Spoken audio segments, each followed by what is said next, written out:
नमस्कार. आपले पर्यावरण आपली जबाबदारी या व्हिडिओ सिरीजच्या या भागामध्ये आपलं सहर्ष स्वागत. आज आपण होम गार्डन म्हणजे आपलं घरातलं किचन गार्डन किंवा घरातली बाग. आता प्रत्येकच वेळेला ही किचन गार्डन असेल असं नाही, कारण की प्रत्येक वेळेला आपण ते किचन वेस्टपासून कंपोस्ट करून त्याच्यावर आपण झाडं जगवतो, त्याला आपण किचन गार्डन म्हणतो. पण आपल्या घरामध्ये आपण जी काही झाडं लावतो, घरामध्ये असेल किंवा अपार्टमेंट असेल, त्याला आपण होम गार्डन म्हणतो. आता हे जे होम गार्डन आहे ते आपल्याला जंगलासारखं लावता येऊ शकतं का, किंवा आपण शहरामध्ये जंगलं निर्माण करू शकतो का? तर नक्की करू शकतो. याची सुरुवात कुणी केली तर अकिरा मियावाकी नावाचे एक जपानी वनस्पतीशास्त्रज्ञ आहेत. त्यांनी अगदीच मोठ्या शहरांमध्ये छोटी छोटी जंगलं कशी निर्माण करता येतील याची त्यांनी एक आपल्याला आयडिया दिलेली आहे. आणि जगभरामध्ये अनेक शहरांमध्ये अशा प्रकारची मियावाकी जंगलं ही उभी आहेत. आता हे मियावाकी जंगल जे आहे हे कमीत कमी जागेमध्ये, म्हणजे किती कमी जागेमध्ये उभारलं जातं तर ते साधारणपणे 300 स्क्वेअर फीट एवढ्या जागेमध्ये आपण ते उभारू शकतो. आणि ते कसं करायचं हे आपण पाहू. त्याच्या अगोदर एक लंडन युनिव्हर्सिटीने एक अभ्यास केला. तर त्या अभ्यासामध्ये असं आपल्याला कळलं की त्या अभ्यासामधून की जी जंगलं आहेत त्या जंगलांमधून खूप वेगवेगळ्या प्रकारचं फूड, म्हणजे वेगवेगळ्या प्रकारचं अन्न आपल्याला उपलब्ध होतं. आणि ते अन्न कशा प्रकारचं असतं तर ते अन्न प्रामुख्याने कंदमुळं अशा स्वरूपाचं असतं, फळं अशा स्वरूपाचं असतं, डिंक अशा स्वरूपाचं असतं. आणि मग जर ही शहरामध्ये जी लावली जाणारी जी जंगलं आहेत ती जर समजा आपण फूड फॉरेस्ट म्हणून जर आपण उभी केली तर कसं असेल, या दृष्टीने संशोधकांचा अभ्यास सुरू झाला. आणि आज फूड फॉरेस्ट ही संकल्पना जगभर रुजते आहे. म्हणजे आपल्याला आपण जी जंगलं निर्माण करतो, शहरांमध्ये जी छोटी जंगलं निर्माण करतो, त्या जंगलांचा इतर कशालाही अडथळा तर होणार नाही. त्याचबरोबर ते शहरामधलं हवेचं किंवा ध्वनीचं जे प्रदूषण आहे ते प्रदूषणही रोखतील.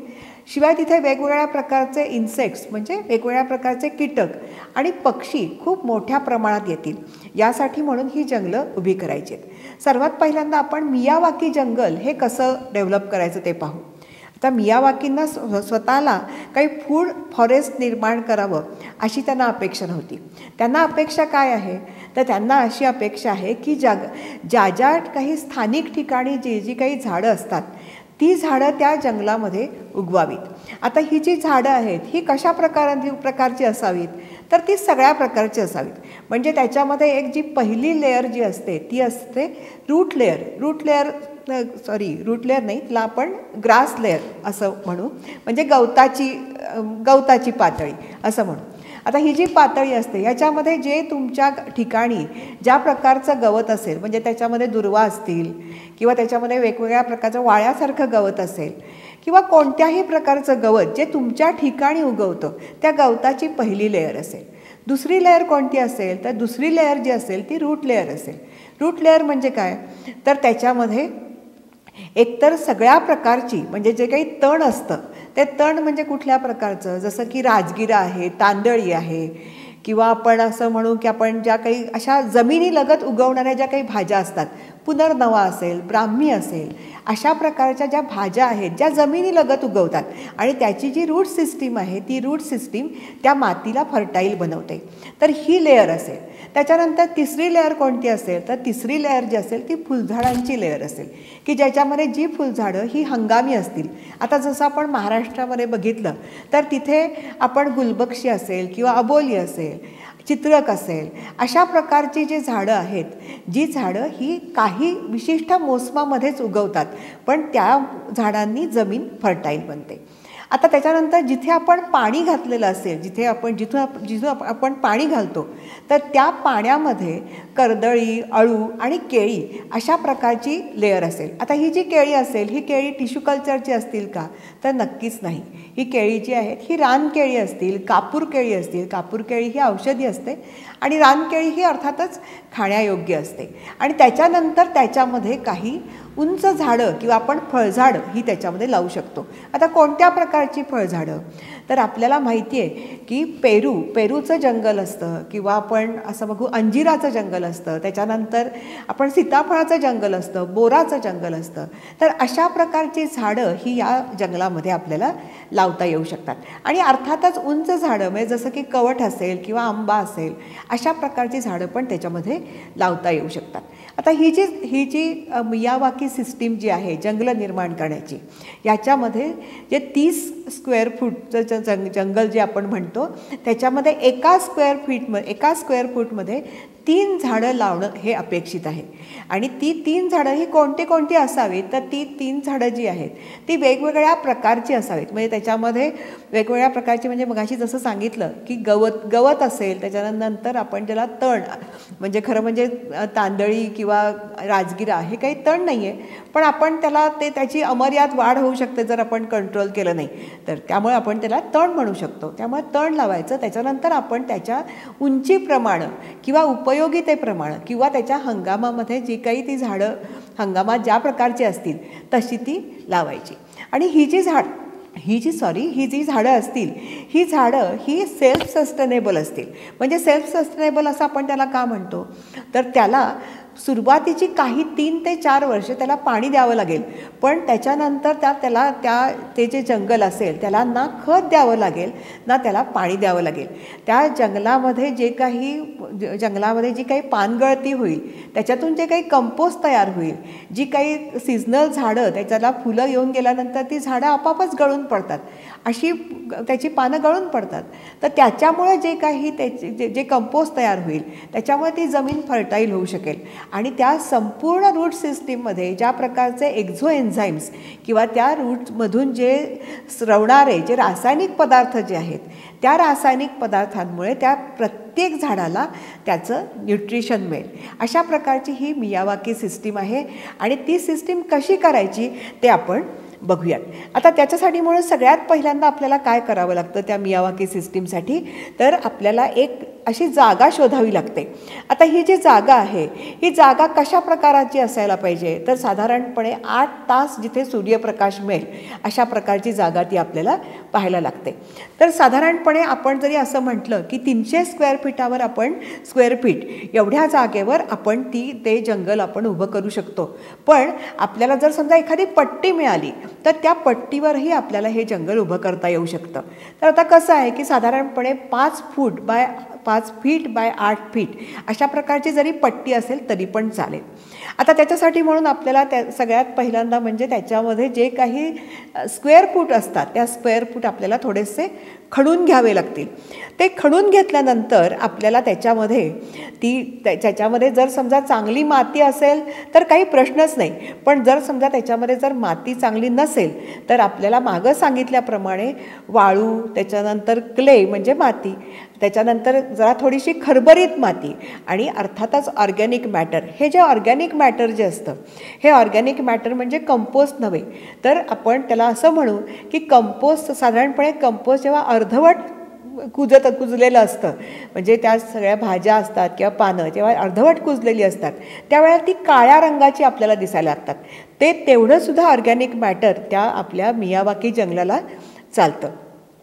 त्याच्यानंतर ते संपूर्ण जे आहे जो आपण जागा निवडलेली आहे त्या संपूर्ण जागेवर आपल्याला हे सगळं मिश्रण हे आपल्याला सारखं पसरून घालायचं असतं. त्याच्यानंतर आपल्याला काय करावं लागतं तर त्याच्यानंतर आपल्याला परफोरेटर घालावे लागतात. हे परफोरेटर कशासाठी असतात? तर ही जी मुळं आहेत ती आपण जी झाडं लावणार आहोत त्याच्यासाठीची जी मुळं आहेत त्या मुळांना श्वास घेण्यासाठी म्हणून त्याच्यामध्ये परफोरेटर घालावी लागतात.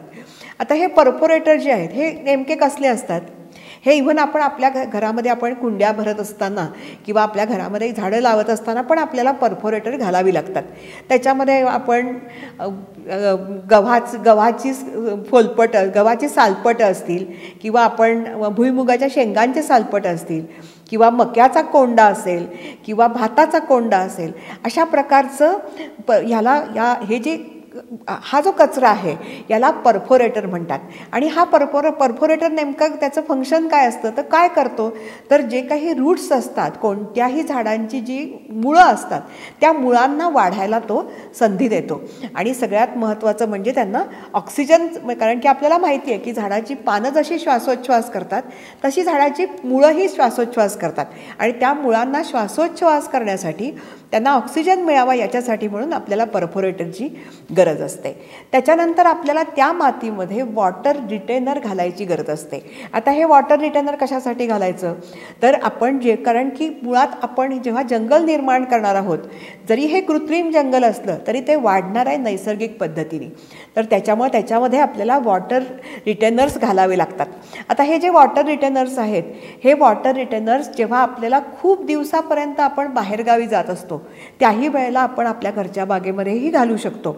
आता त्याच्यामध्ये काय असतात नेमके तर कोकोपीट आहे किंवा आपण एखाद्या ऊसाचं रसवंती गृहातून मिळालेली ऊसाचे जे गरे असतात, ऊसाचे गरे किंवा जो वाळलेला जो आपण ज्याच्यातून रस काढतो तर तो त्या ऊसाची चिलपट ती पण आपण त्याच्यामध्ये घालू शकतो. किंवा आपण अगदी साधं म्हणजे आपण नारळाच्या शेंड्या ज्या असतात त्या शेंड्या जर आपण त्या पिंजून घेतल्या चांगल्या तर तेही आपल्याला वॉटर रिटेनर म्हणून आपल्याला उपयोगी पडतात.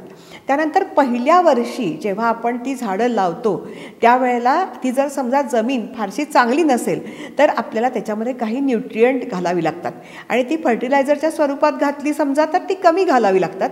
आणि जर मातीच्या स्वरूपात जर आपण घातली असेल तर ती जरा जास्त घालावी लागतात. आता फर्टिलायझरच्या स्वरूपामध्ये आपल्याला व्हर्मी कंपोस्ट घालावं लागतं.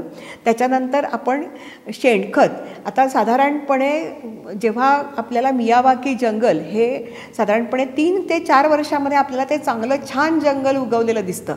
आपण जर समजा बेंगलोरमध्ये गेलो, तिरुवनंतपुरममध्ये गेलो, पुण्यामध्ये काही ठिकाणी, अशा अनेक ठिकाणी वेगवेगळ्या अपार्टमेंटमध्ये आणि छोट्या शहरांमध्ये आपल्याला हे मियावाकी जंगल दिसतं.